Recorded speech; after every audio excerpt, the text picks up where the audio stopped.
Look at this handcrafted, marvelous, beautiful, beautiful temple. Wow, is Joe in Japan? To your surprise, I'm actually in Hawaii. So I've been visiting Hawaii for many, many years, hitting up my friends, seeing some relatives and this and that. And there's been something right in my face that I didn't even realize until now. Why is there so many Japanese people in Hawaii? And I'm not talking about visitors, there's plenty of Japanese tourists. I'm talking about like the Japanese people that have been here for a very, very long time. They can't even speak Japanese anymore. They established roots here. They're a part of the community here for many generations. Why are they here in the first place? Hey baby. Yeah? Why so many buildings sound related to me? We got Taniokas. We got Tamuras, we got Fulan Oshimas. How come so many people I meet here be looking like my relatives? Yes, last name is Jitsukawa, J-I-T. You got it already? I never have to spell my name out here. So let's go down in some mudda history time and figure out why is there so many Japanese people here in Hawaii. Today's video is brought to you by Tokyo Treats and Sakura Co. Tokyo Treat is a monthly subscription box full of popular Japanese candies and snacks. They have exclusive ramen, Kit Kat, and other delicious treats. Sakura Co is also a monthly subscription box full of authentic Japanese snacks made from Japan's local artisan snack makers. Both are delivered straight from Japan to your door. And they both come with different designs every month. This month is the Tsukimi design. Tsukimi, or moon viewing, is the Japanese festival for the autumn moon in September, expressing gratitude for good harvest and hoping for another good year. Let's see what's inside. For Tokyo Treats, we got the Moon Festival Munchies.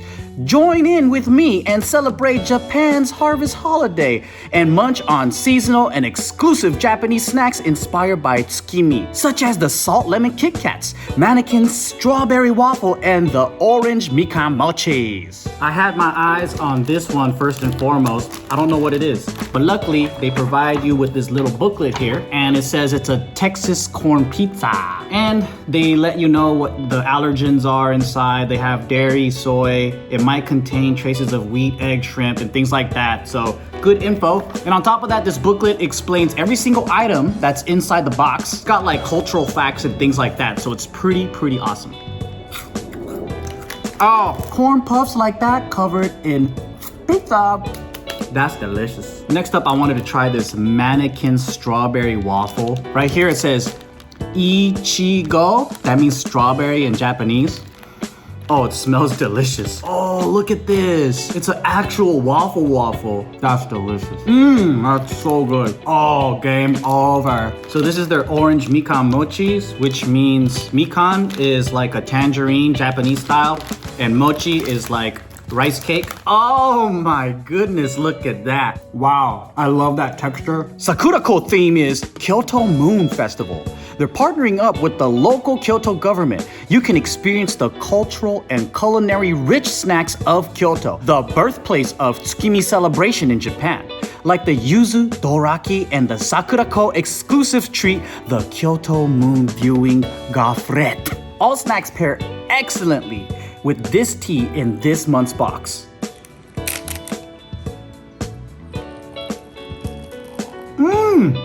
This tea is delicious. Hojicha Roasted Tea, another exclusive, the Kyoto Moon Viewing Gaufret. I really wanted to try this one. It looks like matcha. Oh man, it's like a delicious matcha cream filled wafer. But if you look inside the booklet, it explains what it is. Wow, they've been growing their matcha here since 1860. Delicious. I like peanuts and nuts, so this one is soy sauce cashew. These little guys go in there. That's delicious. It's a nutty flavor, coated with some soy sauce and rice cracker, and it's very crispy. It's so good. Rice cracker, I see you. Wow. Okay guys, so it's big thanks for companies like this to keep my videos and channel going. And you can help support my channel, but also get a $5 off offer if you use my code Joe. Just go ahead and click the link in the description box below and you can get your Tokyo Treat or Sakura Co. Woo! Now onto the video. Quick little internet search here says in 1920, about 43% of Hawaii's population had Japanese ancestry. Dang, that's like almost half of the people in Hawaii. Okay, but like, how about now? Because that's like cool and all, but that's 1920. Okay, so now about 16% of Hawaii's population has Japanese ancestry, which is about 300,000 people. Oh, good Lord. But it could be more because the US Census does not count mixed ancestry race peoples, okay? So like if you're part Japanese or whatever, they don't count you as Japanese. And that's a little weird to me, but anyways, that means there could be way more people with Japanese ancestry in Hawaii. Wow. Some of you guys might be like, Joe, you don't even know your own history. Why come you like so stupid? Okay, so check this out. This is my story, okay? I was born and raised in a city called Gardena, California. It has the highest Japanese American population on the mainland of America. Okay, so when I was growing up there, I had a mixture of different kind of Japanese friends. I had my Issei friends, which are first generation. And the way that they count it is like when you're the first to immigrate, you are the first generation, not the first to be born here. That would be me, a Nisei. That is a second generation. So I had my first generation friends who came from Japan. I have friends like me that were born and then their parents are immigrants. And then the Sansei or third generation and on, I had friends who couldn't even speak Japanese. Their grandparents barely spoke it. And so like, it was a mixture of all of this. I never questioned it as a child. It just happened. And also there was this other group, Japanese folks from Hawaii. And to me, it was really weird growing up because I just thought that's how Japanese grandmas spoke. They had this weird accent, but then they also didn't speak much Japanese because every time I spoke to them, they didn't really understand me, which I later found out it's like a dialect here in Hawaii that they speak. It's kind of like, you know, having a southern twang, whether you call it a dialect or accent, I don't know. It's called pidgin, right? And that's what they speak. And when I was a kid, I just thought all Japanese grandmas and grandpas that came from Hawaii spoke this way. But why are there so many? How did they get here? And are we all related? So the history of Japanese people in Hawaii starts with the Kingdom of Hawaii before it was a part of the United States. All right, so the King of Hawaii, David Kalakaua, King David Kalakaua was like, hey, yo, Emperor Meiji of Japan, check this out. I'm gonna make a deal with you. We need workers. You guys have all these workers. How about we collaborate? So like as early as 1868, Japanese immigrants have been coming to Hawaii. And all the way up until the 19-somethings, about 200,000 Japanese folks came down because they didn't have Pikachu at the time. They didn't have no Nintendo at the time. Can you imagine? Life must have been so hard in Japan back then because you had nothing but samurais and ninjas pillaging your village and you're just a peasant being like, dude, what the hell, man? And back then they didn't even know karate either. They're just like, man, why you gotta take all my fucking rice grains and shit? Like, come on. Just kidding. Just my poor attempt of bastardizing history.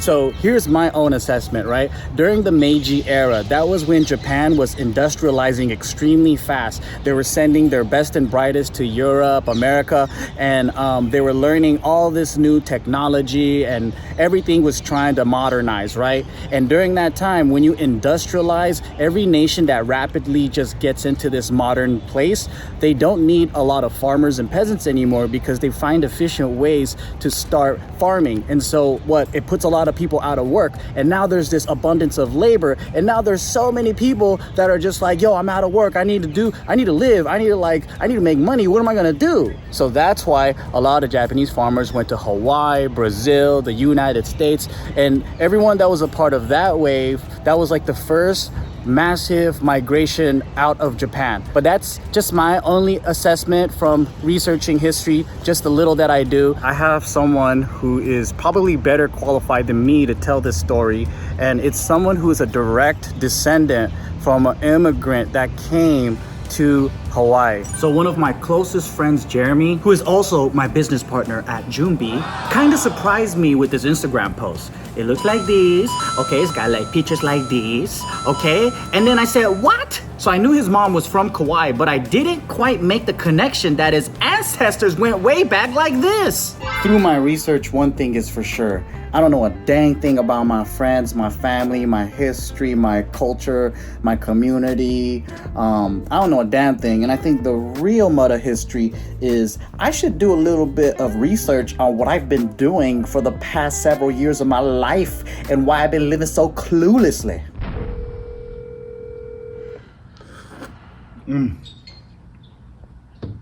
Hey. Hello, is this Jeremy of Junbi Matcha? So briefly, when I was mentioning online, like when you posted these like plantation photos, I was like, what the hell?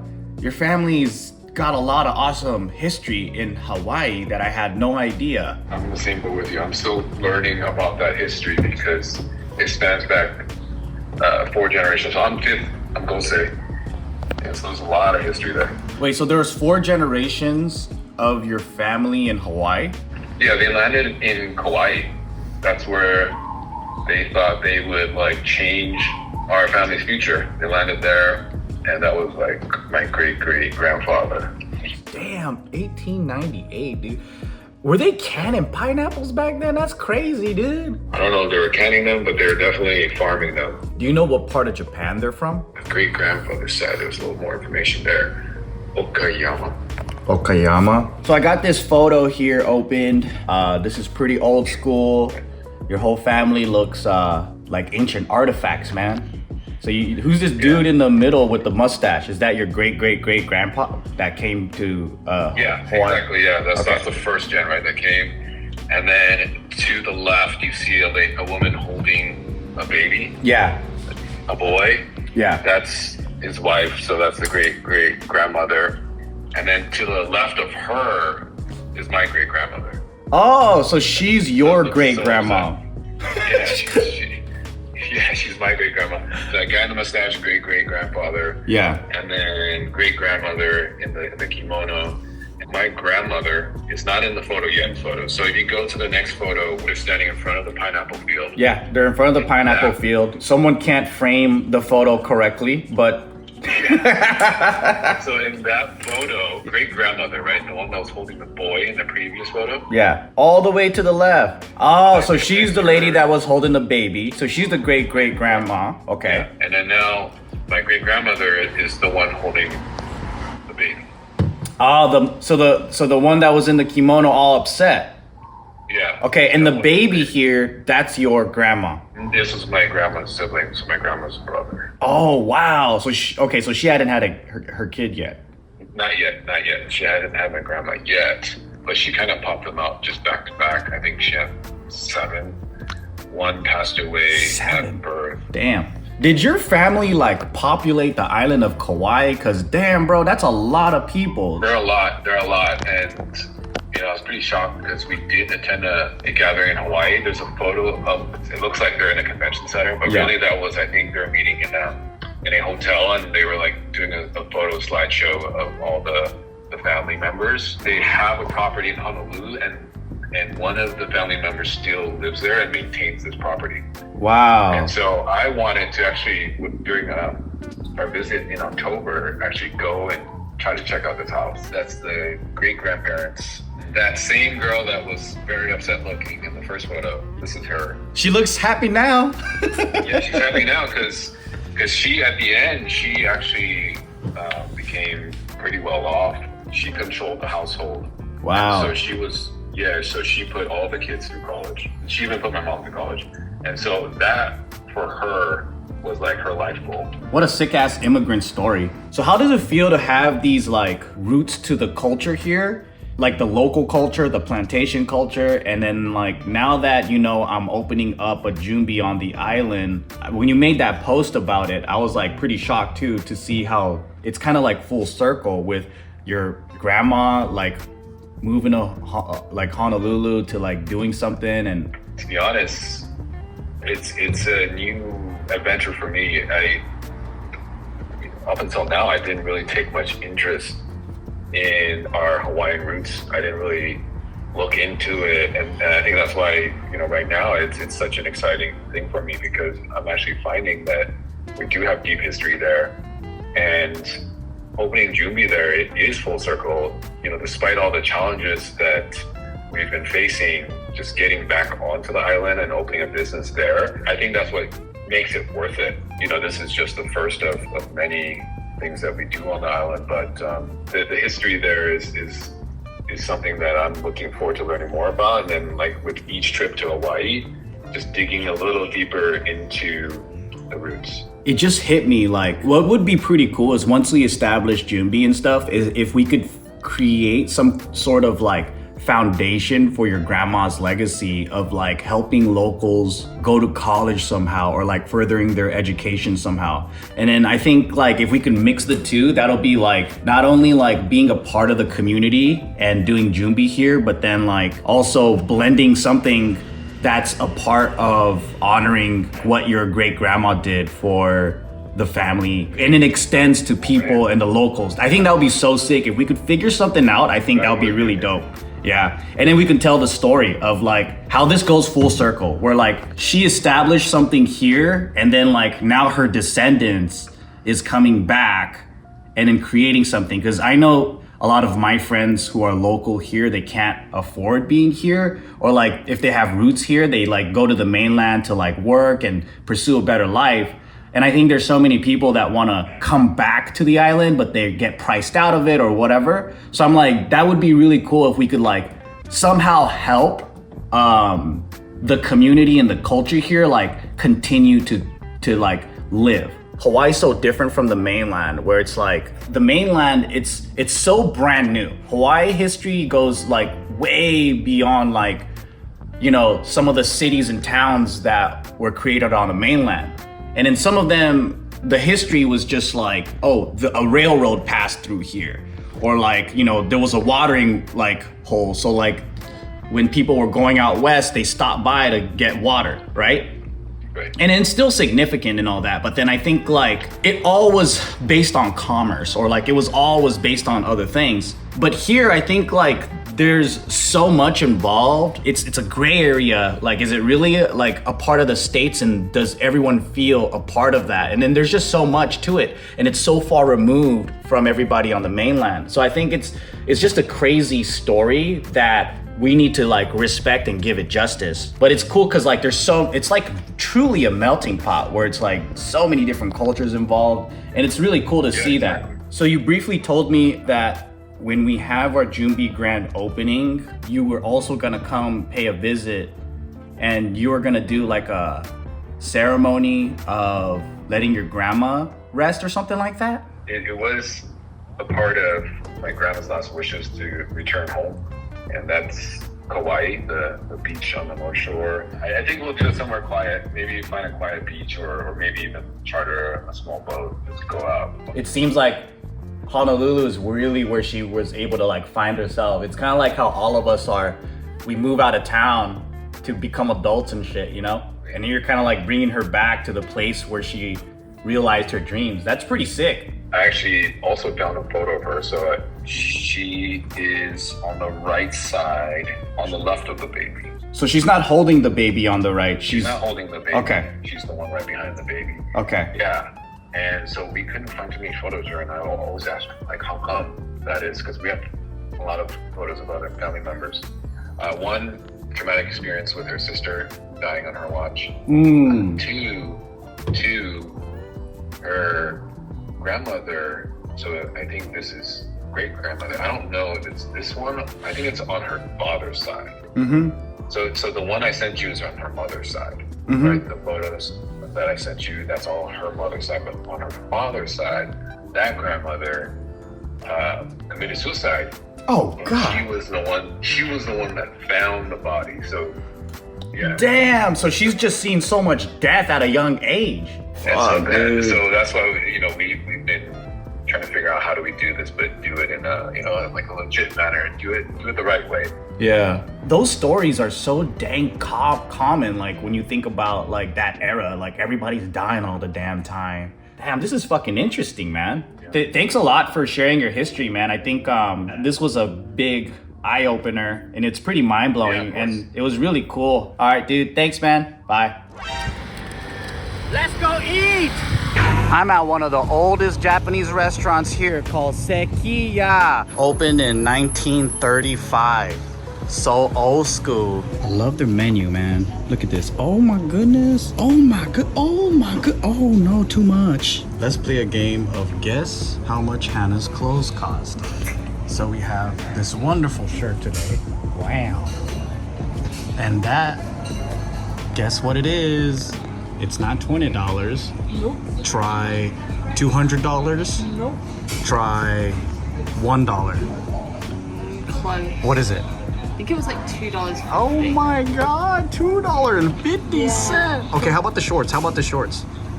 We got these were those at the dollar sale. Yeah, but these they were jeans and I can't. Okay, so your outfit so far cost $3.50.